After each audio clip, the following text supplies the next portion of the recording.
ونشهد أن لا إله إلا الله وحده لا شريك له ونشهد أن سيدنا وسندنا وحبيبنا ومولانا محمدا عبده ورسوله صلى الله تعالى عليه وعلى آله وأصحابه وسلم تسليما كثيرا. أما بعد فأعوذ بالله من الشيطان الرجيم. بسم الله الرحمن الرحيم. يا أيها الذين آمنوا اتقوا الله ولتنظر نفس ما قدمت لغد واتقوا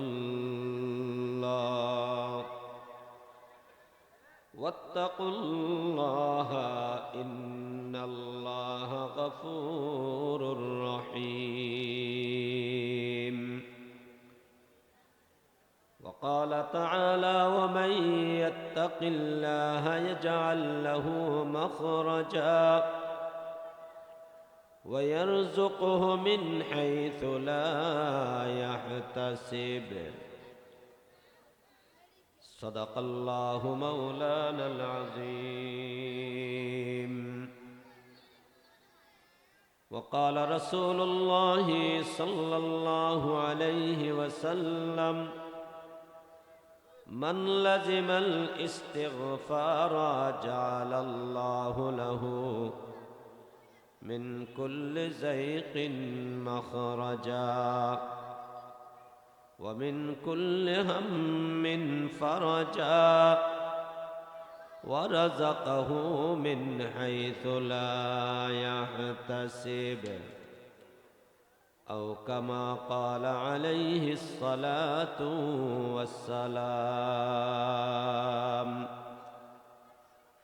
سبحانك لا علم لنا إلا ما علمتنا إنك أنت العليم الحكيم. لا إله إلا الله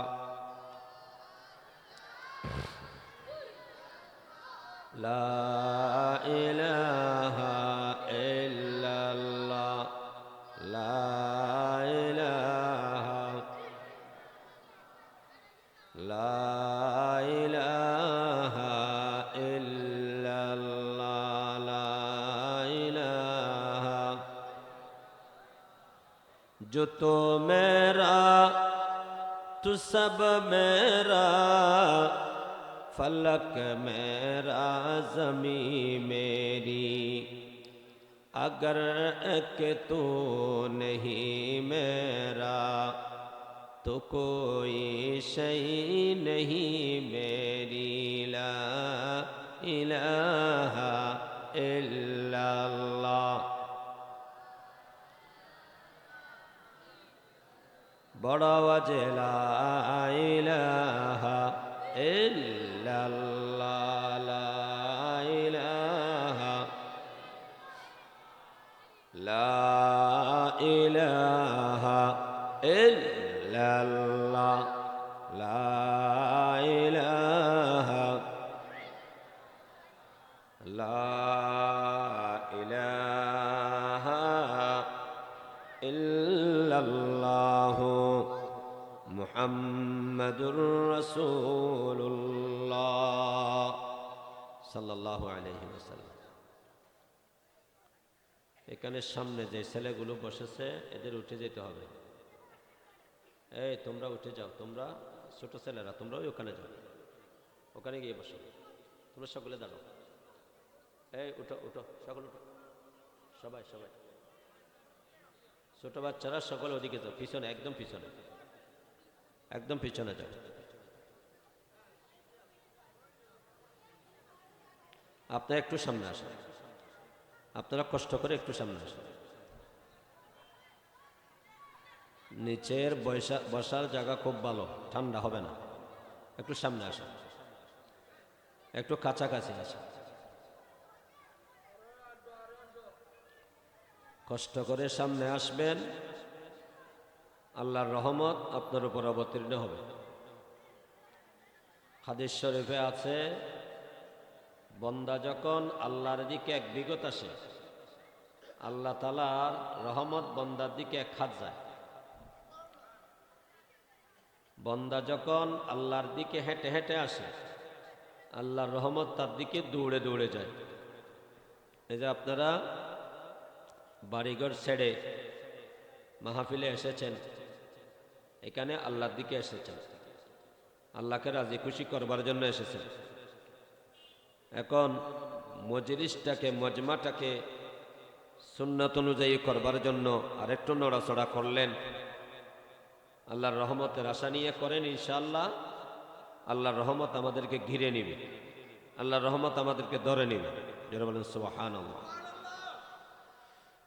আমি কোরআনে কারীমের একটি আয়াত শরীফ তেলাওয়াত করেছি, আর একটি আয়াতের একটি অংশ তেলাওয়াত করেছি, এবং রাসূল করিম সাল্লাল্লাহু আলাইহি ওয়াসাল্লামের একটি সহিহ হাদিস আল্লাহ তৌফিক দান করেছেন, তেলাওয়াত করেছি। এই ছোট বাচ্চারা, এরা উঠো না, উঠে যাক, উঠে যাক। এই পিছনে যাও, পিছনে পিছনে, উঠে যান, উঠে যান। বাচ্চারা তো কথা বলবে, ওরা কথা বাহিরে যেয়ে বলো।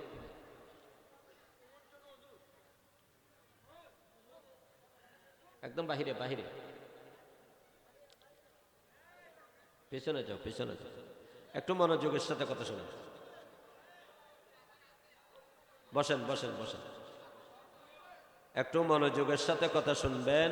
আল্লাহ পাক পরওয়ারদিগার আলম আমাদেরকে নির্দেশ দিচ্ছেন, ইয়া আইয়ুহাল্লাযীনা আমানু, ঈমানদার। ডাক দিয়েছেন কে? আরো জোরে বলেন। আল্লাহ আমাদেরকে ডাক দিয়েছেন, ইয়া আইয়ুহাল্লাযীনা আমানু, ঈমানদার।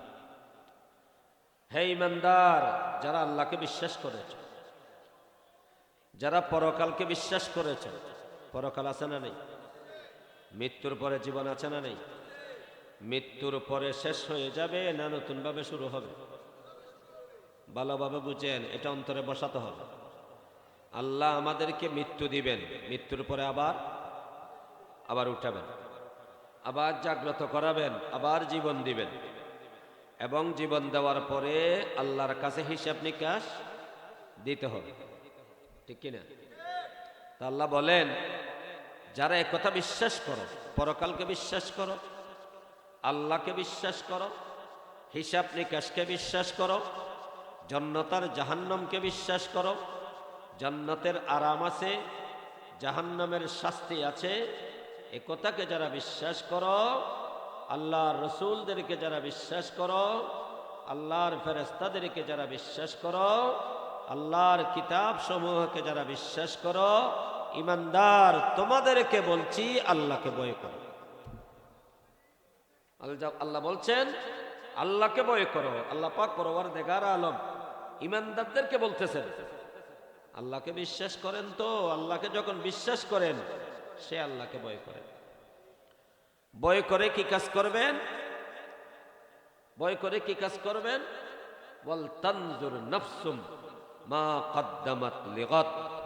ভেবে দেখো আগামী কালকের জন্য তুমি কি করেছো, কি আমল করেছো আগামী কালকের জন্য। আগামী কাল মানে রাত শেষ হয়ে যাবে, কাল সূর্য উদয় হবে, এটা আগামী কাল, এটা বোঝানো হচ্ছে না। আগামীকাল মানে কিয়ামত দিবস, আগামীকাল মানে পরকাল।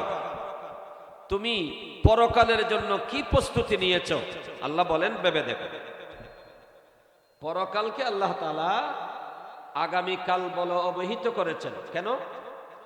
কারণ কিয়ামত সেটা এত নিকটে আমাদের, আখিরাতের জীবনের তুলনায় দুনিয়ার পুরো জীবনটাই হচ্ছে একদিন, আধা দিন, হাদিস শরীফ উদাহরণ দিয়ে বলা হয়েছে দুনিয়ার জীবন কত বড়, আখিরাতের জীবনে কত বড়। আখিরাতের জীবনের তুলনায় দুনিয়ার জীবন কত ছোট।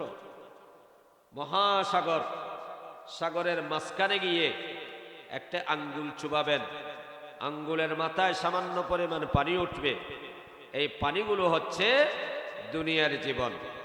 আর সাগরে যত পানি আছে, সীমাহীন পানি, এগুলো হচ্ছে আখিরাতের জীবন।